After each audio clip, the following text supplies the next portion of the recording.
What? Hey everyone. Hi guys. We're a bit chilly out here. Yeah, we'll wait a few minutes to see who jumps on, but we're just right now we're in Washington working on some projects, and so that's why we're in the beanie and we're cold, wrapped up. It's a little cold out. Um, but yeah, we want to make sure this live feed is working, and we wanted to talk about some important things right now that are going on in the kingdom and the world, as you well see and hear on the news and around you. Yeah. So, hey, there's Oh, Mandy. hey, Hi, Mandy. Mandy. Good to see you.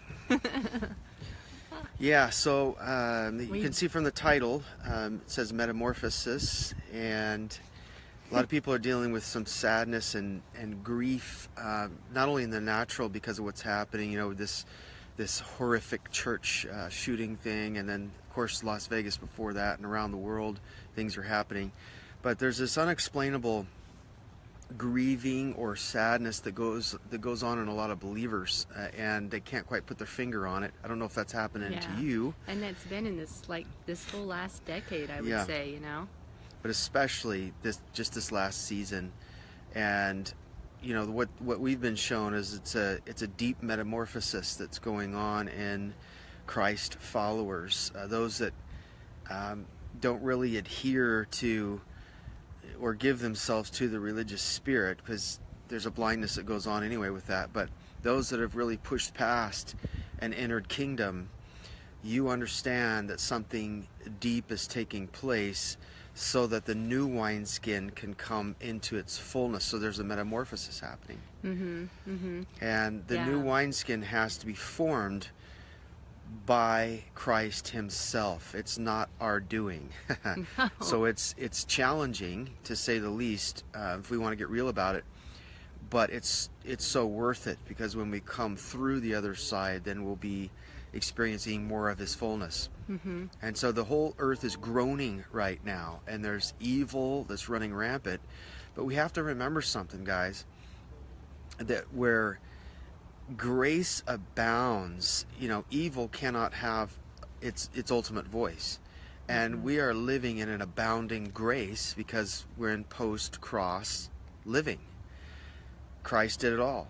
We just have to allow the metamorphosis to get us to see that in its fullness. Yeah. And 2017, we all know that 7 represents completion. And I really believe that's what's going on. We're in the final stages, you guys, of this whole metamorphosis taking taking its full stature here, as us all as the body of Christ becoming one. And so, it's been a long process, it's been a long journey, and a lot of people, but we're coming into the new 2018. 8 is new beginnings, and I know a lot of us are feeling that. We've all been like, oh sure, every year it's going to be something new, something good's coming, and then we get hope deferred again. But I really do believe, and if you guys are listening to the Spirit of the Lord too, you sense that shift and changing.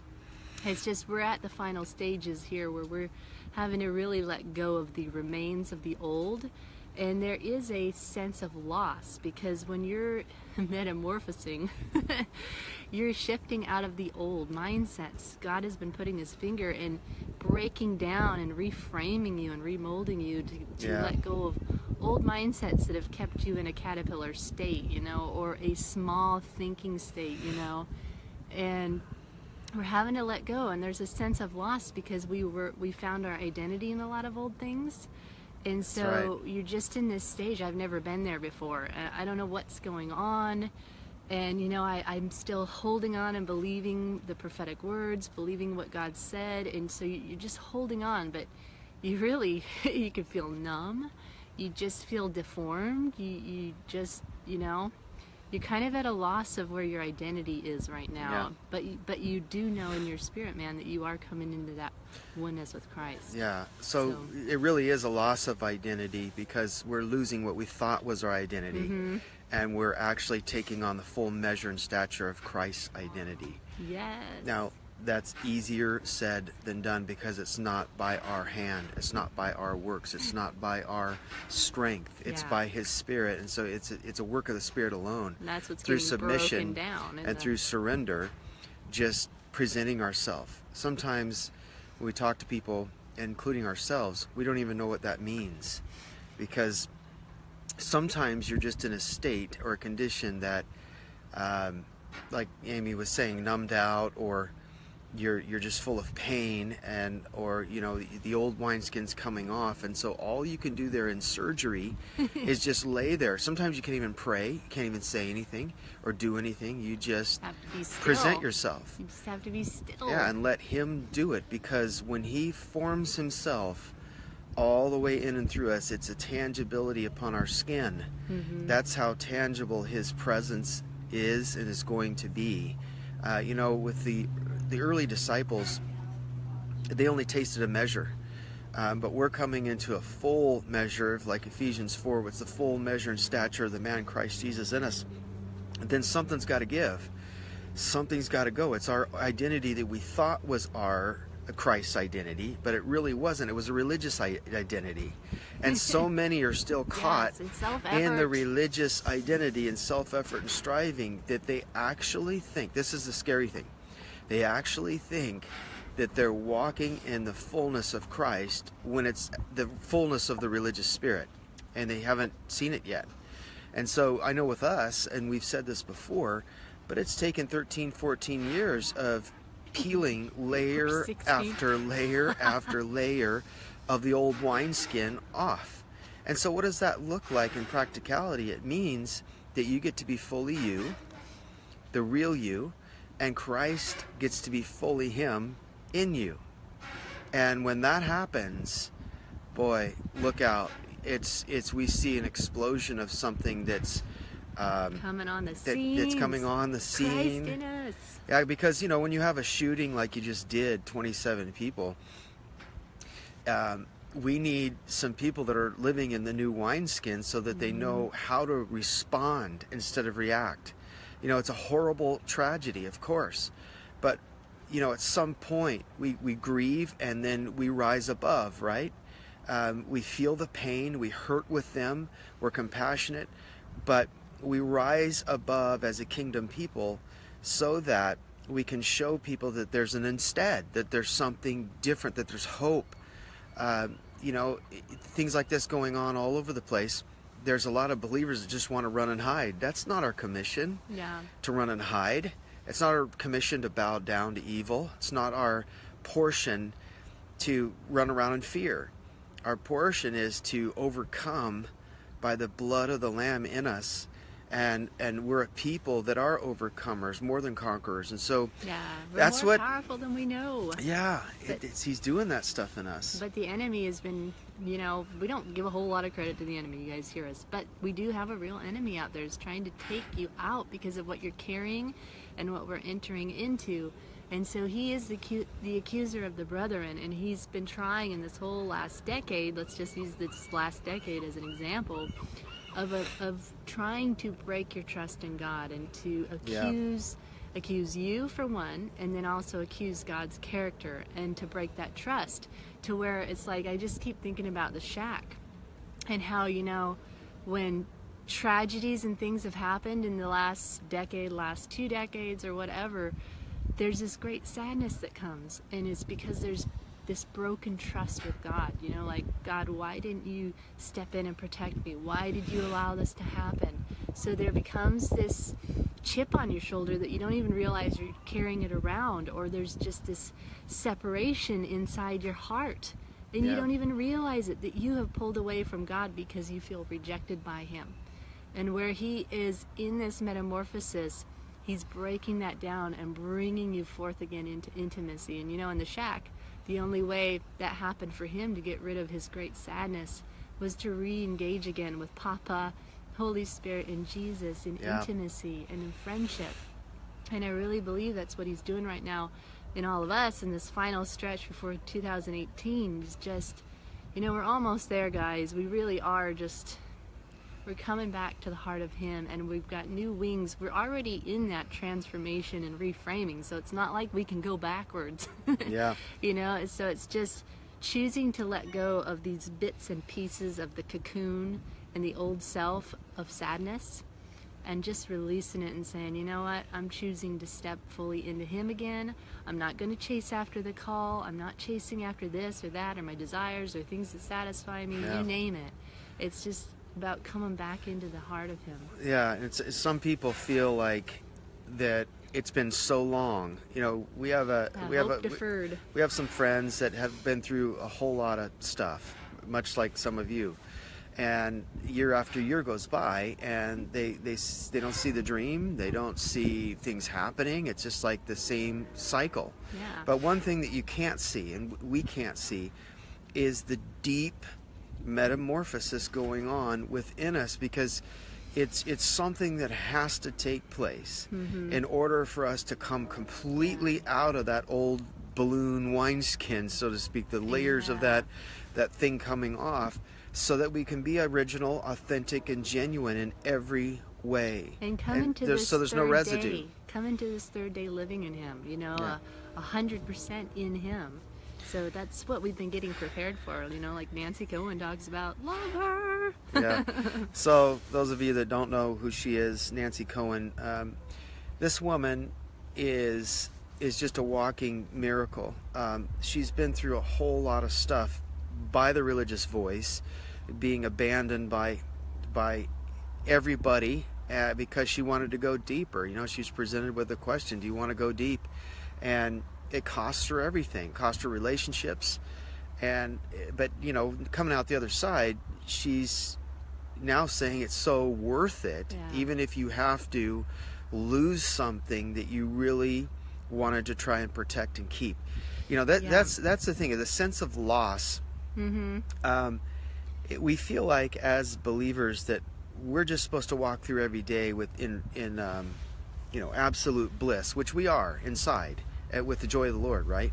But meaning that we're supposed to just get everything handed to us, and that the things that we have, we don't want to give up when God's pulling on us to release them, and the whole bit. Well, loss is not really loss if you think about it. It's how we're framing it. It's how we're framing it in our minds. The meaning we're attaching to it. Yeah, it's the meaning, because when something moves away from us, or it's taken, or we release it, we feel a sense of loss, and we think that that's the best thing that ever happened to us, right? But or not. Yeah, or not. But God brings something better into our lives. And there's a train going by, so we'll wait for it.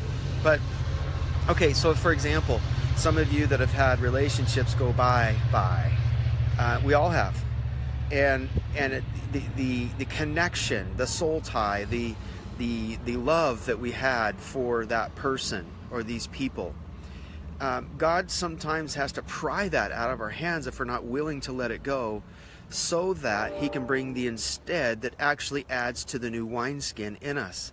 If not, then we would be stuck in the old, and we would frame it up in our minds using a religious lens or just the mindset at the time, and we could never see what's better coming down the road. That's a natural process of pain to look through and strengthen us to the other side. It's the joy that's set before us. It was the joy set before him on the cross, where he saw what he was going to be redeeming mankind to himself.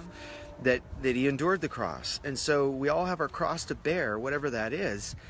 And a lot of times it's connected to old wineskins. And when we embrace the new, fully entering in, then we get the new added to us. Love just can't help himself. He knows how to add the best. But for those of you that are holding on to second best, you know, with everything in you, you know inside God's speaking to you about letting it go. Just receive the great grace. There's more grace than you realize to be dispensed upon your soul, your hurting soul, so that he can take it away and bring in what you really need and want. Because that's what love does. Love just doesn't know how to do anything else. That's what love is. That's who love is. That's what he does. And is it painful? Yeah, it's painful wanting our own way. Right? We want our own way, and he says... But then we learn the hard way. Yeah. So choose which pain you want. Exactly. Exactly. Yeah. So, and another just word here before we hang it up. Hang it up, the metamorphosis. Hang up the rest of the final degree. There's this word that keeps coming up in my spirit as it relates to the prophetic too, is metamorphosis.